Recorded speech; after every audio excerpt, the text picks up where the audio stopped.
السلام علیکم ورحمۃ اللہ وبرکاتہ۔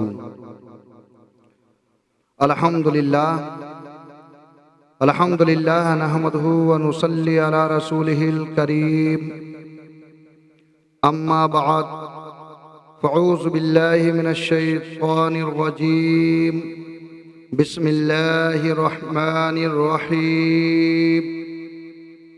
انا مدینۃ العلم علی بابها، صدق اللہ مولانا العظیم وبلغنا رسولہ النبی الامین المتین الکریم، ونحن على ذلك لمن الشاہدین والشاکرین، والحمد للہ رب العالمین۔ باد توحید کے متوالوں، شمع رسالت کے پروانوں، غوث و خواجہ کے دیوانوں، اولیاء امت کے جانثاروں، آقائے کائنات مدینے کے تاجدار حضور علیہ السلام کی بارگاہ مقدسہ میں جھوم جھوم کر درود پاک پڑھیں۔ اللہم صلی علی سیدنا مولانا محمد وبارک وسلم صلاۃ و سلاما علیک یا رسول اللہ صلی اللہ تعالی علیہ وسلم۔ ابھی میں نے حدیث پاک کے ایک جز کو پڑھا۔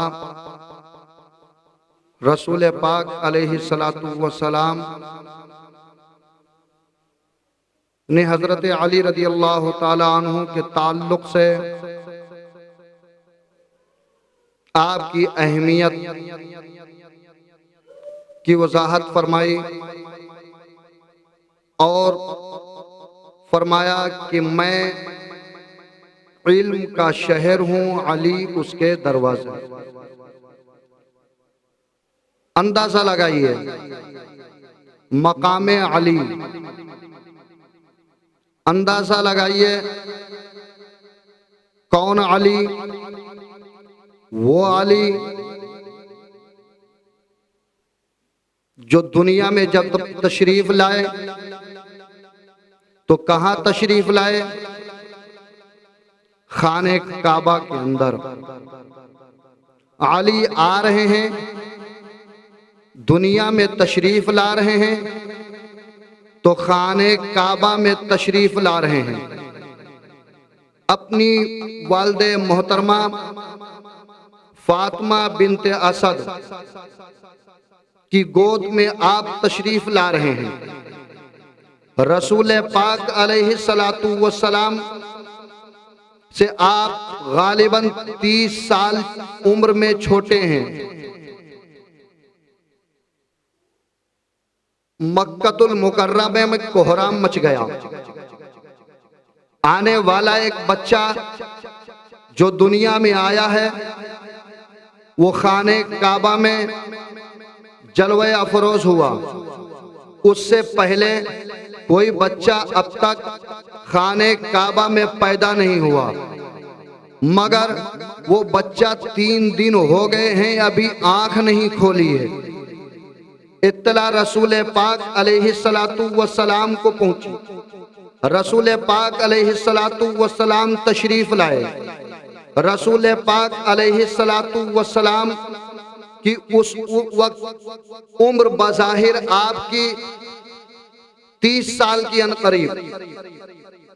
آپ نے اعلان نبوت نہیں فرمایا، اعلان نبوت ابھی کرنے کے لیے 10 سال باقی ہیں۔ حضرت علی رضی اللہ تعالی عنہ تشریف لا رہے ہیں۔ 3 دن ہو گئے، حضرت علی رضی اللہ تعالی عنہ آنکھ نہیں کھولے۔ رسول پاک علیہ السلام تشریف لے گئے۔ حضرت علی رضی اللہ تعالی عنہ کو رسول پاک علیہ السلام نے اپنی گود میں لیا۔ رسول پاک نے جو ہی حضرت علی کو گود میں لیا، ویسے ہی حضرت علی رضی اللہ تعالی عنہ نے آنکھ کھول دی۔